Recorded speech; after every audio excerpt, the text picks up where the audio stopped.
중국이 한국과 일본 입국자들에 대한 격리를 또 강화했습니다. 코로나19가 진정세로 접어들면서 중국은 기업들의 업무 복귀율도 조심스럽게 높여가고 있는 상황입니다. 중국 베이징 연결합니다. 강성웅 특파원. 네, 베이징입니다. 네, 중국의 경우에 우한이 있는 후베이 이외 지역은 지금 신규 확진자가 거의 안 나오는 상태인 겁니까? 네, 어제 통계를 보면 후베이 성을 뺀 나머지 지역에서 코로나19 신규 확진자가 4명에 그쳤습니다. 후베이를 포함해서 중국 전역에서 발생한 확진자 숫자도 119명으로 이제 낮아졌습니다. 하지만 코로나19의 전파력이 워낙 강하다 보니 여전히 안심을 하지 못하고 이동 통제는 그대로 유지하고 있는 상황입니다.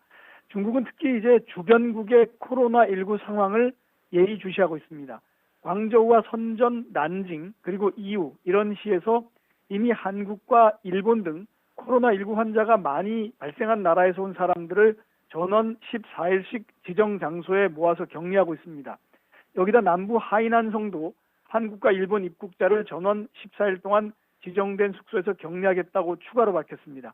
또 신장자치구의 우르무치시도 두 나라 입국자를 지정 숙소에서 격리하고 비용까지 입국자 본인이 내도록 하고 있는 것으로 알려졌습니다. 중국 지방정부들은 한국과 일본, 이탈리아, 이란 등에서 들어왔다면 중국인들도 똑같이 격리가 된다고 설명하고 있습니다. 네, 지금 자국이 안정되니까 이제 주변국을 예의주시하고 있는 그런 상황이라고 전달을 해주셨는데 지금 업무를 재개하는 기업들도 많이 는 상태입니까? 네, 신화통신 오늘 아침 보도를 보면 상하이시는 일정 규모 이상의 기업들 가운데 94.5%가 재가동을 했다 이렇게 밝혔습니다.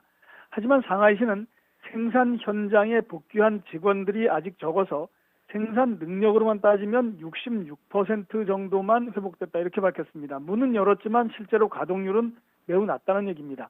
광둥성의 경우 91%가 재가동을 하고 있다고 하는데 생산 능력을 따지면 역시 이보다 회복은 훨씬 낮을 것으로 추정이 됩니다.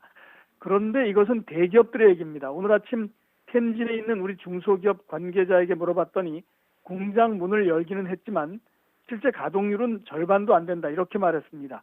춘제 명절 때 고향에 간 중국인 직원들에게 일일이 전화를 걸어서 복귀를 타진하고 있는데 이동 통제가 여전하고 또 감염 우려가 크기 때문에 쉽지 않다 이렇게 말했습니다. 중국 내 다른 대부분의 중소기업들도 마찬가지일 것으로 추정이 돼서 경제활동의 정상화에는 더 긴 시간이 걸릴 전망입니다. 중국 당국도 공장의 가동을 허가를 하는데 이 허가를 하기에 앞서서 코로나19 전염 예방 대책이 철저히 마련돼 있는지를 먼저 점검하고 있어서 아직은 방역이 우선인 상태입니다. 지금까지 베이징에서 YTN 강성웅입니다.